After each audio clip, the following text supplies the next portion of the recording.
पंजाब में स्थित सिख धर्म के 3 तख्त साहिबान वाले शहरों को पावन शहरों का दर्जा देना पंजाब सरकार के लिए बड़े सौभाग्य की बात है। ये शहर है श्री अमृतसर साहिब, श्री आनंदपुर साहिब और तलवंडी साबो। ਇਹ ਤਿੰਨੋਂ ਤਖਤਾਂ ਦੇ ਸ਼ਹਿਰਾਂ ਨੂੰ ਪੰਜਾਬ ਦੇ ਅਧਿਕਾਰਤ ਪਵਿੱਤਰ ਸ਼ਹਿਰ ਵਜੋਂ ਐਲਾਨ ਕਰਨ ਦਾ फैसला करता है। इस वक्त पूरी दुनिया में मुसलमान होना कोई आम बात नहीं है। अगर आप मुसलमान हैं तो आपके लिए सबसे बड़ा खतरा कभी भी किसी भी वक्त आपके सर पर मंडरा सकता है। दोस्तों, एक ऐसी खबर निकलकर सामने आ रही है जहां पर कहा जा रहा है कि ऑस्ट्रेलिया के अंदर जो आतंकी हमला हुआ है उसके बाद से ही मुसलमानों के लिए वहां खतरा लगातार फैलता हुआ नजर आ रहा है, नफरत लगातार फैलता हुआ नजर आ रहा है, जिसके बाद ऑस्ट्रेलिया की सरकार ने मस्जिदों की कड़ी सुरक्षा बढ़ा दी है। मस्जिदों में हर तरफ, जी हाँ, पुलिस प्रशासन का चौक चौबंद कर दिया है। आपको बता दूं कि ऑस्ट्रेलिया के बॉन्डी इलाके में हुए आतंकी हमले के बाद देश भर में, दुनिया भर में इस्लाम विरोधी नफरत और धमकियों में तेजी देखी जा रही है। मुस्लिम संगठन और मानव अधिकार समूहों का कहना है कि हमला के बाद से मुसलमानों को निशाना बनाने की घटनाएं लगातार तेजी से बढ़ती जा रही है, जिससे समुदाय में डर और असुरक्षा का माहौल पैदा हो रहा है।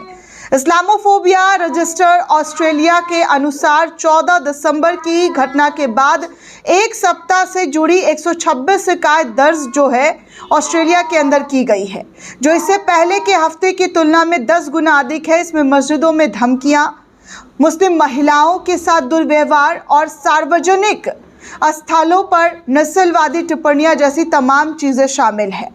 ऑस्ट्रेलिया राष्ट्रीय इमाम परिषद के उपाध्यक्ष अहमद अब्दो ने बताया है कि कई मुस्लिम महिलाओं को गालियां दी जा रही हैं और कुछ के साथ बंदूक चलाने जैसे इशारे तक किए जा रहे हैं।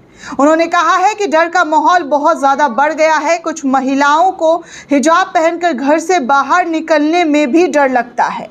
हमले के बाद सिडनी और अन्य इलाकों में मस्जिदों की सुरक्षा तो वहाँ की सरकार के ज़रिए बढ़ा दी गई है, लेकिन जो डर और नफरत का माहौल है, नस्ल भेदी जो बयानबाजी है, वो थमने का नाम नहीं ले रहा है। लेकेम्बा मस्जिद सहित कई धार्मिक स्थलों पर पुलिस गश्त की भी जो मौजूदगी है वो देखी गई है। वहीं एक मुस्लिम कब्रिस्तान में सुअरों के कटे सर फेंके गए, जिसके बाद किंग्सलैंड और विक्टोरिया में मस्जिद और इस्लामिक स्कूलों में तोड़फोड़ की घटना भी देखने सुनने को मिली है। इसी बीच मुस्लिम नेताओं ने हमले की कड़ी निंदा की है और मृतकों के प्रति संवेदना व्यक्त की है। उन्होंने स्पष्ट किया है कि मुस्लिम समुदाय या किसी भी समुदाय के खिलाफ हिंसा या नफरत का जवाब नफरत से नहीं दिया जाएगा। विक्टोरिया इस्लामिक काउंसिल के अध्यक्ष मोहम्मद मोयुद्दीन ने कहा है कि हम खुदा को पीड़ित नहीं मानेंगे, लेकिन डर के माहौल को नज़रअंदाज भी नहीं किया जा सकता है।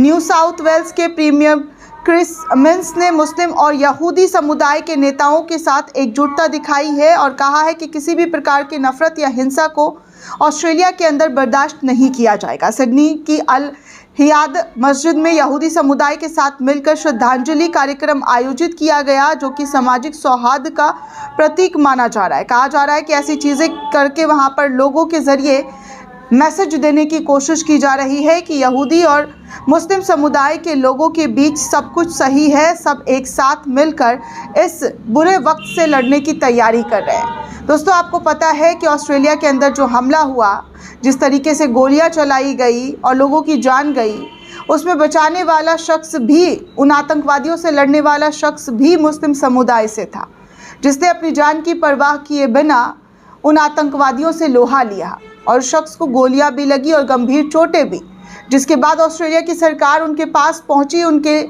को फरिश्ता, ऑस्ट्रेलिया के लिए, पूरी दुनिया के लिए इंसानियत का फरिश्ता करार दिया। लोगों ने उनके लिए दुआएं मांगी, लेकिन इन सब के बावजूद नफरत जो है किस कदर फैल रहा है, वो सब कुछ देखने सुनने को ऑस्ट्रेलिया के अंदर मिल रहा है, जहां पर धार्मिक जगहों को भी निशाना बनाया जा रहा है। दोस्तों, इस पूरे रिपोर्ट को लेकर आप क्या सोचते हैं, आपकी क्या प्रतिक्रिया है, हमें कमेंट करके ज़रूर बताइएगा। साथ ही साथ चैनल को ज़्यादा से ज़्यादा लाइक, शेयर और सब्सक्राइब करना बिल्कुल भी ना भूलें। शुक्रिया दोस्तों।